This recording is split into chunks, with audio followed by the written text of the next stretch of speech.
श्री विष्णु अष्टोत्तर शतनाम। ओम कृष्णाय नमः, ओम करुणाय नमः, ओम कृत्स्नाय नमः, ओम केशवाय नमः, ओम गोविंदाय नमः, ओम गुरवे नमः, ओम गर्भाय नमः, ओम गार्गाय नमः, ओम गोहिताय नमः, ओम गौतमाय नमः, ओम ध्रुवाय नमः, ओम धनुर्धराय नमः, ओम धर्माय नमः, ओम धरणीधराय नमः, ओम चतुर्भुजाय नमः, ओम चतुरात्मने नमः, ओम जयाय नमः, ओम ज्योतिषे नमः, ओम जनार्दनाय नमः, ओम पद्मनाभाय नमः, ओम प्रसन्नमनसे नमः, ओम प्रकाशात्मने नमः, ओम प्रतापनाय नमः, ओम पवनाय नमः, ओम पावनाय नमः, ओम परमेश्वराय नमः, ओम प्रवराय नमः, ओम पुरुतनाय नमः, ओम प्राणाय नमः, ओम पृथ्वे नमः, ओम प्रवराय नमः, ओम पुराणाय नमः, ओम पुण्याय नमः, ओम परमात्मने नमः, ओम पुरुषाय नमः, ओम पुरुषोत्तमाय नमः, ओम पवित्राय नमः, ओम ब्राह्मणे नमः,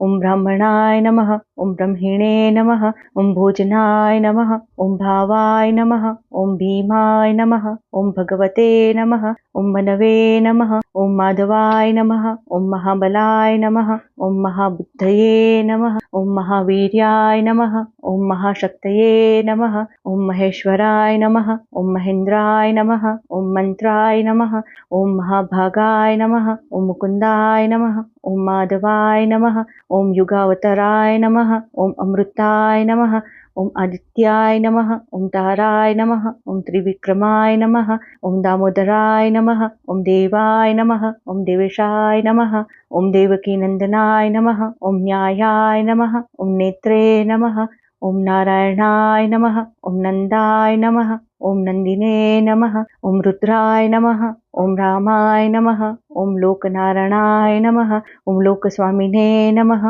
ओम विश्वेश्वराय नमः, ओम विक्रमाय नमः, ओम विजयाय नमः, ओम वामनाय नमः, ओम धराय नमः, ओम मतये नमः, ओम स्वस्तिने नमः, ओम सत्याय नमः, ओम सिद्धार्थाय नमः, ओम सिद्धिदाय नमः, ओम शर्याय नमः, ओम शर्वाय नमः, ओम शिवाय नमः, ओम शांताय नमः, ओम शांतिदाय नमः, ओम वरुणाय नमः, ओम वर्धमानाय नमः, ओम विश्वदक्षिणाय नमः, ओम वनमालिने नमः, ओम वीराय नमः, ओम वासुदेवाय नमः, ओम ईश्वराय नमः, ओम इष्टाय नमः, ओम अमृताय नमः, ओम ज्योतिरादित्याय नमः, ओम अच्युताय नमः, ओम अस्वस्थाय नमः, ओम अनंत रूपाय नमः, ओम अन्नाय नमः, ओम उत्तराय नमः, ओम क्षमाय नमः, ओम रवये नमः, ओम हिरण्यगर्भाय नमः, ओम हरये नमः, ओम श्रीमते नमः।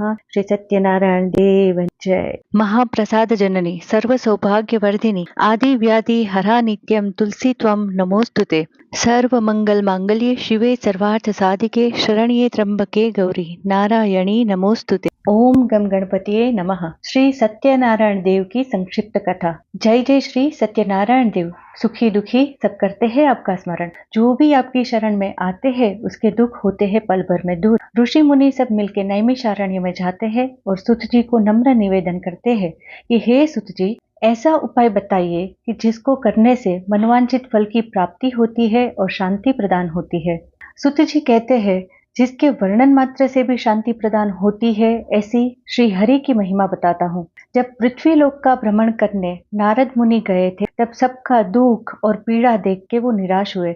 वे श्री हरि के पास गए और यही प्रश्न पूछते हैं कि सबका कल्याण कैसे हो सकता है। तब श्री हरि श्री सत्यनारायण व्रत की महिमा सुनाते हैं। सत्यनारायण व्रत से हमेशा खुशियां मिलती है, निसंतान को संतान मिलती है, जमीन भरपूर अन्न देती है और हर सही कामना पूरी होती है। रिश्तेदार परिवार संग सायंकाल में श्री सत्यनारायण देव की पूजा करनी चाहिए।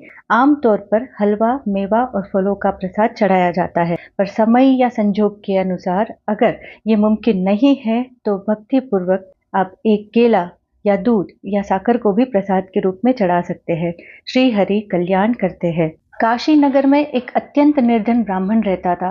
वो दिल का बहुत नेक था, इसलिए उसे राह दिखाने के लिए श्री हरि बुजुर्ग का रूप लेके उसके सामने आते हैं और व्रत महिमा समझाते हैं। ब्राह्मण श्रद्धा से व्रत करते हैं और भगवान के आशीर्वाद से लोगों को ब्राह्मण की विद्वता दिखने लगी और उसे काम और प्रशंसा दोनों ही मिलती रही। एक दिन ये ब्राह्मण व्रत पूजा कर रहा था, तब उसके द्वार पर एक प्यासा लकड़हारा आया। प्यास बहुत लगी थी, पर वो श्रद्धा से व्रत कथा महिमा सुनता रहा। उसका भी मन किया कि व्रत करे। बाजार में उसको लकड़ियों के अच्छे मोल मिलते रहे और वो पूरी श्रद्धा से सत्यनारायण जी का व्रत करके सुखी जीवन बिताने लगा। जो चीज भगवान के आशीर्वाद मात्र से भी मिल सकती थी, तो फिर व्रत करने की क्या जरूरत थी। यहाँ ये सीखने को मिलता है कि मेहनत का फल उत्तम है और कमाई में से एक हिस्सा धर्म कार्य हेतु निश्चित रूप से होना ही चाहिए। धर्मपरायण नेक दिल राजा उल्कामुख भद्रशिला नदी के किनारे अपने स्नेही जन के साथ भक्ति पूर्वक श्री सत्यनारायण जी की पूजा व्रत कर रहा था। साधु नामक वैश्य यह देख रहा था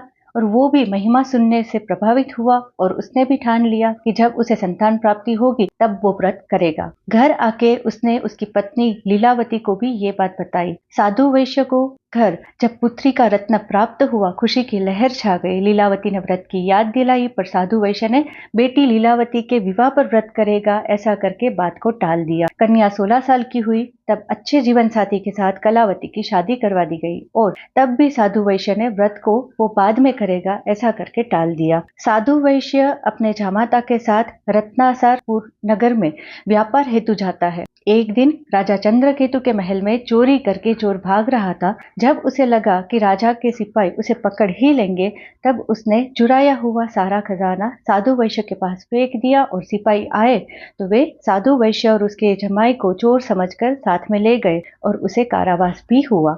गांव में साधु वैश्य के घर पर चोरी हुई और उस कारण अभी लीलावती और कलावती को खाना पीना मांग के खाने की नौबत आई थी। यहाँ पे ये बात निश्चित है कि भगवान कोई डर नहीं है, पर भगवान कर्म का फल है।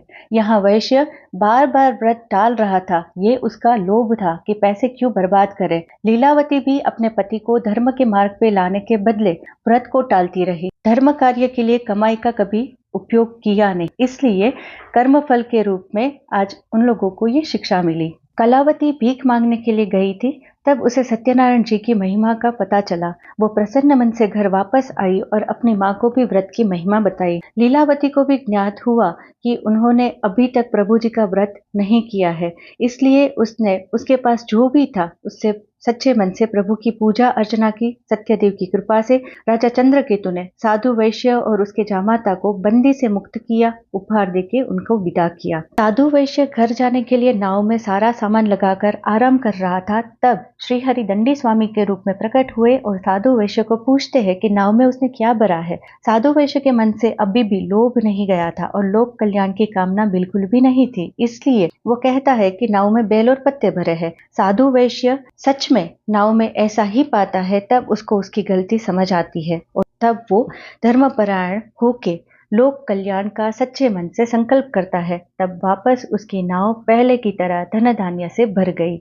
जैसे ही लीलावती को संदेश मिलता है कि उसके पति जामाता के साथ सही सलामत वापस आ रहे हैं, तब लीलावती पूर्ण भाव से पूजा संपन्न करके प्रसाद ग्रहण करके उनको मिलने के लिए चली गई। कलावती जल्दबाजी में प्रसाद लेना भूल गई, इसलिए उसके पति की नाव अचानक से अदृश्य हो गई। भगवान से क्षमा याचना करके प्रसाद ग्रहण करके कलावती भी अपने पति से मिल पाई। धर्मपरायण होके साधु वैश्य हमेशा सुखी जीवन जी पाया। देखा जाए तो कलावती प्रसाद भूल गई, इसलिए उसे शिक्षा मिली, ऐसा नहीं है। ये भी एक सीख है कि जब अच्छा हो तब जिसकी वजह से अच्छा हुआ है या जिसने खराब समय में आपका साथ दिया है उसे कभी ना भूले। तुंगध्वज जो कि एक प्रजा प्रेमी और पराक्रमी राजा था, शिकार करने गया, तब राजा को ग्वाल बालों ने प्रसाद दिया। राजा ने अहंकार से प्रसाद ठुकराया और अपनी जीत और पराक्रम के लिए वो खुद जिम्मेदार है, भगवान नहीं, ऐसा उसको अभिमान आ गया था। इसलिए दैवी शक्ति और भक्ति का प्रमाण देने के लिए प्रभु ने क्षण भर के लिए उसके 100 पुत्रों को मृत बना दिया। राजा का धर्म मार्ग मिला, तब उसने भी श्रद्धा भक्ति से आजीवन व्रत किया और प्रजा का कल्याण हेतु जीवन पूरा जिया।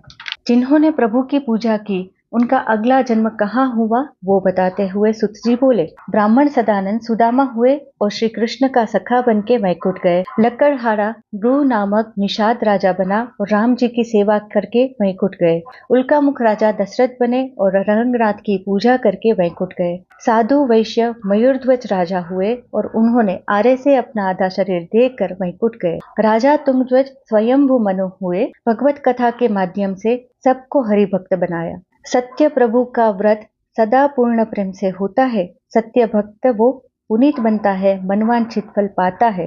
सियावर रामचंद्र की जय, राधा व कृष्ण चंद्र की जय। बोलो श्री सत्यनारायण देव की जय।